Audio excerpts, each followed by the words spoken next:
보통 성경에서는 인간은 죄인이다라고 이야기를 합니다.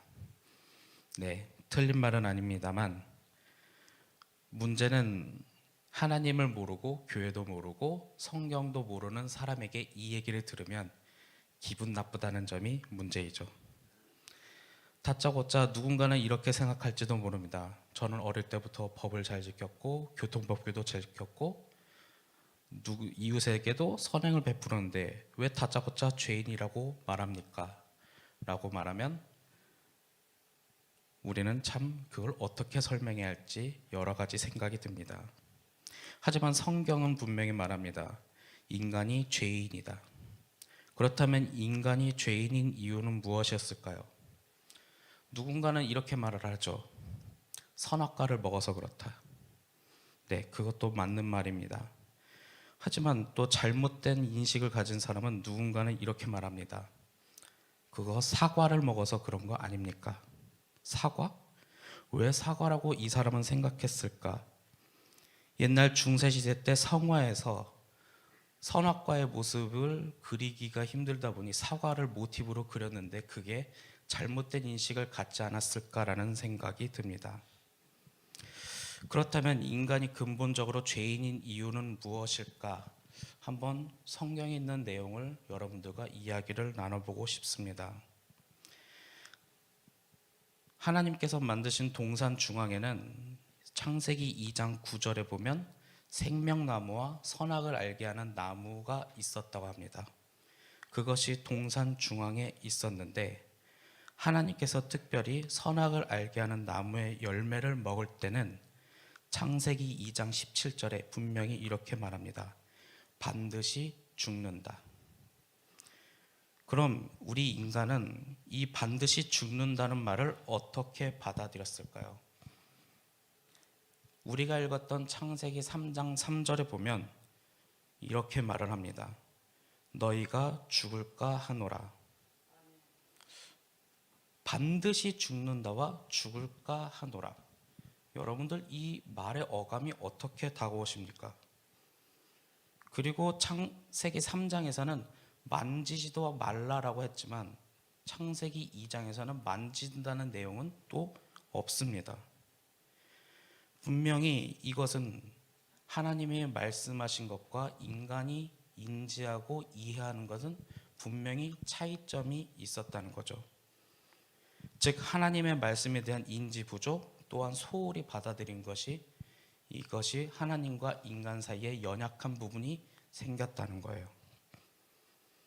우리도 부모님께 잔소리를 듣다 보면 반드시 이건 하면 안 돼라고 했지만 그 잔소리가 듣기 싫어서 한 귀로 듣고 한 귀로 흘리니 나중에 부모님께서 이걸 만지지 말라고 했었나 안 했었나.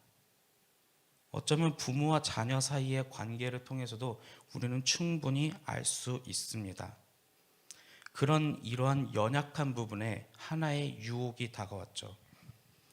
창세기 3장 5절 그것을 먹는 날에는 너희가 하나님처럼 된다.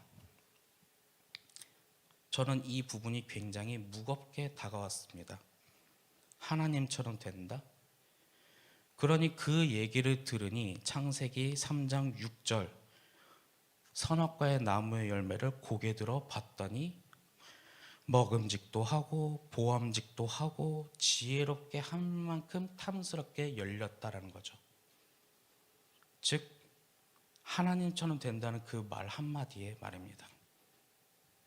그래서 인간은 손을 뻗어 선악을 알게 하는 나무의 열매를 먹어버린 거죠.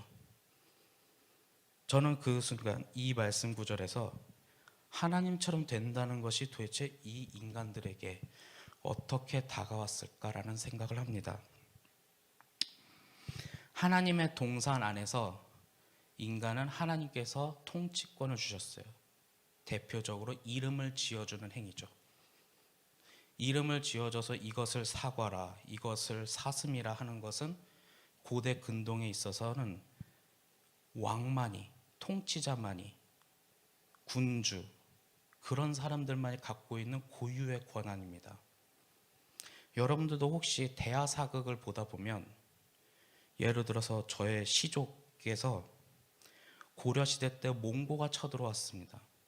그래서 그 몽고에 대항해서 공을 세웠죠. 그러다 보니 왕이 저의 시조에게 너는 공을 세웠으니 화산공이라 하다라는 이름을 또 지어줍니다. 그렇기 때문에 우리나라 문화에서도 이름을 지어주는 행위는 왕, 통치자만이 할 수 있는 고유의 권한입니다. 예를 들어서 이 도시를 용인이라 한다는 것은 왕만이 할 수 있는 고유의 권한이죠. 우리 인간은 하나님의 동산 안에서 이름을 지어주면서 왕 같은 위치로서 하나님께서 우리를 귀하게 대해 주셨는데 어느 순간에 이 인간이 하나님처럼 된다라는 그 생각에 손을 뻗어 버린 거죠. 열왕기 상하에 이런 문구가 많이 나옵니다. 하나님이 보시기에 매우 악하더라. 이 악하다라는 뜻은 뭐냐? 모건대학교의 어떤 교수님인지 제가 기억은 나지 않지만 악은 선의 결핍입니다. 그럼 선은 무엇이겠습니까? 하나님 자체가 선이라는 거죠. 즉 선악과 먹고 내가 하나님처럼 돼서 하나님 내 인생에서 빠지세요. 뭐 이런 거라고 볼 수 있지 않겠습니까? 그래서 우리는 죄인이고 그래서 하나님과의 관계성을 회복하기 위해 우리는 열심히 기도하고 성경 보고 예배드리고 또한 전도하고 교회 세우고 매우 우리는 열심히 하고 있는 거 아니겠습니까? 참 저도 이 말씀 구절 갑자기 가져오긴 했지만 사람에게 말하는 게 참 매우 좀 어렵습니다. 왜냐고요? 여러분들은 죄인이라는 사실을 말하기 때문이죠. 하지만 그 죄인인 이유는 무엇이냐? 선악과를 먹었다. 그것도 맞습니다. 하지만 그 먹는 행위의 의미는 내 인생에서 하나님을 배제해 버린다는 거죠. 그렇기 때문에 우리는 그것을 다시 회복하기 위해 이 땅에 예수님도 오셨고 그리고 우리는 주 예수를 붙들어 지금도 열심히 신앙생활하고 있습니다. 그러니 여러분들의 오늘 하루하루를 한번 생각해 봤으면 좋겠습니다. 우리는 진짜 세상 속에서 열심히 일하다 보면 하나님을 잊고 살 때가 있습니다. 물론 그것을 잘못됐다는 게 아니라 그것을 깨닫는 순간 다시 원위치로 돌리려는 것. 다시 하나님을 기억하면서 오늘 하루도 열심히 살아간다는 그 결단을 하는 게 더 중요한 거죠.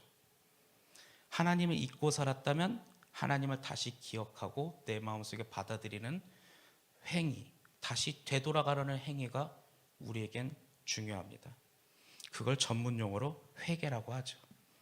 회개가 단순히 용서를 구하는 것도 있지만 내가 하나님 뜻대로 살지 않았다면 하나님 뜻대로 다시 되돌아가야지 하는 그 용기, 바로 내 자신을 틀렸다는 걸 인정하고 하나님 뜻대로 살아가겠다는 돌아가는 것 또한 하나의 용기가 아닐까 생각합니다.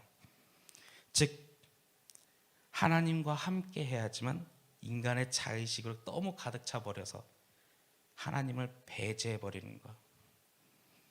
그렇기 때문에 우리는 이 말씀 앞에서 하나님과 나는 하루하루 함께 하겠다는 결심도 하고 결단도 하고 또한 주님께 도와주세요라면서 기도하는 것이 우리에게 필요하지 않겠습니까?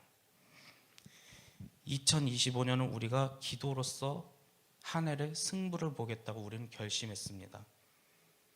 그렇기 때문에 내 마음속에 하나님이 함께하도록 우리는 뜨겁게 기도해야 하지 않을까요? 어쩌면 무의식적으로라도 하나님을 잊어버리는 그것이 있다면 주님 도와주세요라면서 우린 또한 기도해야 할 것입니다. 여러분들의 마음속에 하나님께서 계십니까? 악하다는 것은 그 안에 하나님이 없다는 겁니다. 그러니 우리는 하나님과 동행하며 하나님을 우리 마음속에 품고 살아가야 할 것입니다. 그래야 우리는 잘못된 길을 걸어가도 되돌아갈 수 있는 거죠. 그러기 위해서 우리 함께 기도할 수 있는 시간이 되고, 기도하는 것이 바로 하나님과 소통하고 하나님의 뜻을 구하는 것입니다. 여러분들의 하루하루 상황이 어떤 상황이든지 기도하며 승리할 수 있기를 간절히 소망합니다. 그렇게 된다면 우리는 승리하는 두드림 교회가 될 것입니다. 기도하겠습니다. 사랑의 하나님, 참으로 감사합니다. 오늘 하루를 주님의 말씀으로 하루를 시작하오니, 주님, 우리가 하나님의 말씀으로 하나님과 동행하며 하나님을 마음에 품으며 살아갈 수 있도록 주님 도와주시옵소서. 우리는 주님께서 도와주시지 않으면 하루하루를 주님을 잊고 살 수도 있습니다. 주님을 항상 기억하며 살아갈 수 있도록, 우리가 주님과 소통할 수 있도록 기도할 수 있는 힘을 주시옵소서. 오늘도 우리 두드림 교회를 세우며 담임 목사님의 또한 목회를 위해 기도하오니, 우리가 더욱더 승리하며 살아갈 수 있는 두드림 교회가 될 수 있도록 주님 도와주시옵소서. 언제나 함께 하신 아버지께 감사드리며 주 예수 그리스도의 이름으로 기도하였습니다. 아멘.